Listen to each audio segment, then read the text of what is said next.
Da li zapravo poštuješ sebe? Voliti sebe je usko povezano sa poštovati sebe. Osoba mora poštovati sebe da bi bila srećna. Kada se za nekoga kaže a ne poštuje sebe, obično se misli na ljude koji nemaju samopouzdanje. Ali samopouzdanje i samopoštovanje nisu iste stvari. Samopouzdanje je koliko se osoba uzda u sebe. Ti možeš da nemaš uopšte samopoštovanja, a da ti samopouzdanje bude do neba. To obično zovemo prepun ego. Kada vidimo takvu osobu, obično je nazivamo egoistom. Osoba koja je prepuna sebe. I druga grupa koja je malo pre napomenuta, to su ljudi koji imaju premalo samopouzdanja, samim tim i premalo samopoštovanja. Verovali ili ne, ali i ti ljudi imaju ego. Ogroman. Samo što se to na drugačiji način manifestuje. Znati da li imaš ego i prihvatati da li imaš ego je ključna stvar na putu ka voljenju sebe i poštovanju sebe. Pa hajde da vidimo da li ti zapravo poštuješ sebe ili ne. I da na kraju vidimo kako da se to promeni. Hajde da krenemo od druge grupe ljudi. Ukoliko si osoba sa niskim samopouzdanjem, ti imaš kompleks niže vrednosti. To je stanje uma gdje ti stalno misliš da je sve oko tebe loše, da sve što ti uradiš ne valja,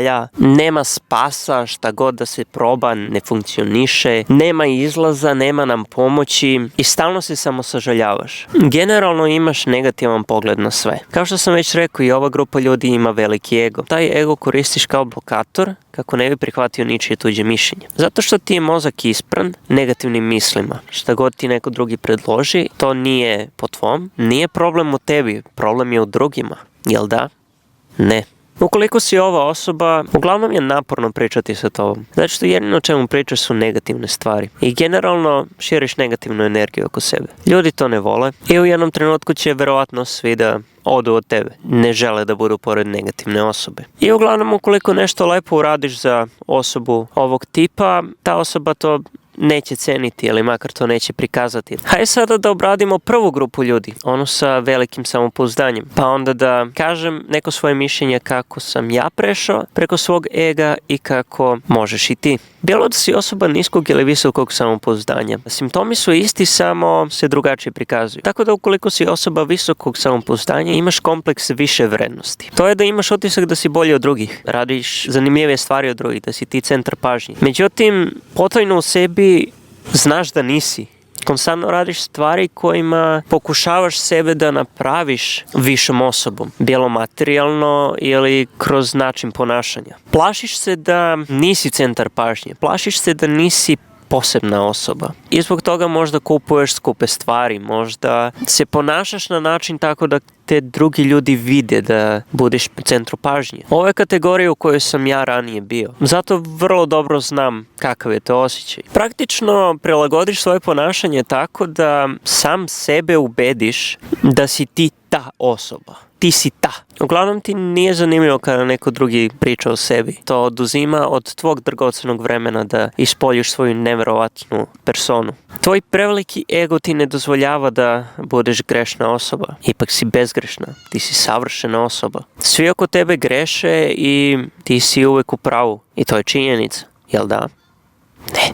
Umjesto sebe da uzdigneš, gledaš kako druge da spustiš, kako bi ti izgledao bolje. Da li je lakše poboljšati sebe ili reći da je tvoja konkurencija loša? Recimo sljedeći primjer. Ideš na neko takmičenje. Ti osvojiš 3. mjesto, a tvoj drug osvoji 2. Vratite se nazad i svi vas pitaju, a šta ste osvojili? Tvoj drug će odmah reći 2. A ti umjesto da kažeš osvojio sam 3, reći ćeš žiri me je zajebo.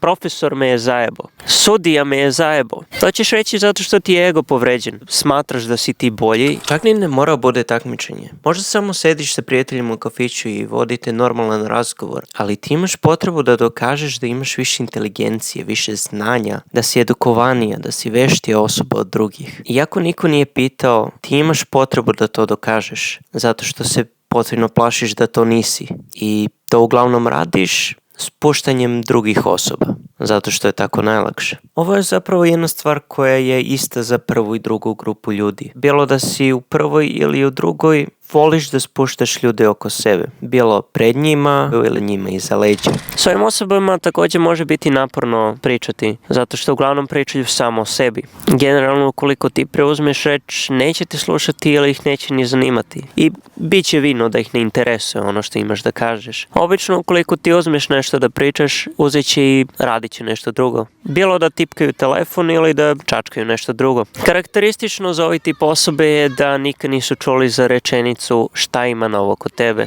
zato što je nikad u životu nisu izgovorili. I također mogu da ispadnu arogantni u pojedinim situacijama.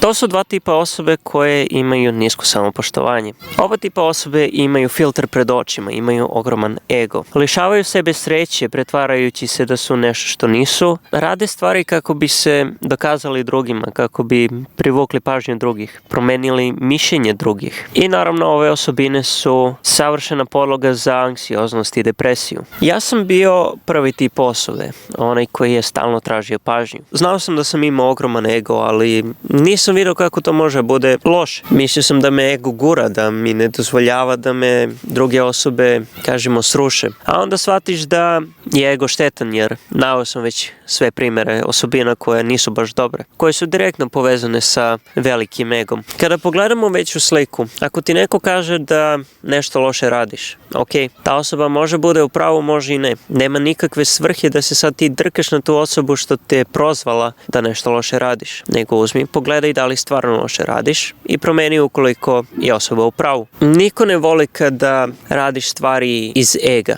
Ne treba dozvoliti da ti se ego povredi tako nekim stvarima. Također, svaka osoba će imati neko drugačije mišljenje. Ne možeš svim osobama da se svidiš. Tvoje je da budeš ono što jesi, bez filtera, bez pretvaranja, bez ičega. I onda osobe koje te prihvate takvu i koje te zavole takvu, će ti biti stvarni prijatelji. Tim pretvaranjem ili negativnim razmišljanjem samo iscrpljuješ sebe. Kod negativnog razmišljanja već ti je sve negativno, a kod pretvaranja stavljaš masku ispred sebe koju skidaš kada dođeš kući i onda se osjećaš kao govno. Najvažnije u svemu ovome je da shvatiš da imaš veliki ego i da shvatiš da te to sprečava da uživaš u životu. Jer kada dođeš do te realizacije, moći će ti biti lakše da prepoznaš kada radiš stvari iz svog ega i znaćeš u tim trenucima da ga ostaviš po stranu. Meni u tome dosta pomogla knjiga Svakoga možete pročitati od David J. Libermana. Ima da se kupi kod nas na srpskom, vjerojatno postoji i PDF i definitivno preporučujem da se pročita. Knjiga je podeljena na 2 dela. Prvi deo govori o tome kako prepoznati da te neko laže. Navedeno je dosta tehnika koje su logične i zapravo funkcionišu sa dobrim primjerima i veoma je lako razumjeti. A drugi deo knjige govori o baš ovome što sam pričao sada. Kako prepoznati osobe sa niskim samopoštovanjem i zašto ih izbjegavati. Tako da ukoliko si se prepoznao u bilo komu od ova 2 tipa, preporučujem da pročitaš tu knjigu. To je bilo to što se tiče ovog videa. Nadam se da je bilo uživajuće gledati ga, da si naučila nešto novo. Slobodno se prijavi na kanal, meni dosta znači, a tebe ne košta ništa. I vidimo se nekom od sljedećih videa. Ćao! Šta imaš da kažeš? Šta imaš da kažeš? Lalalala.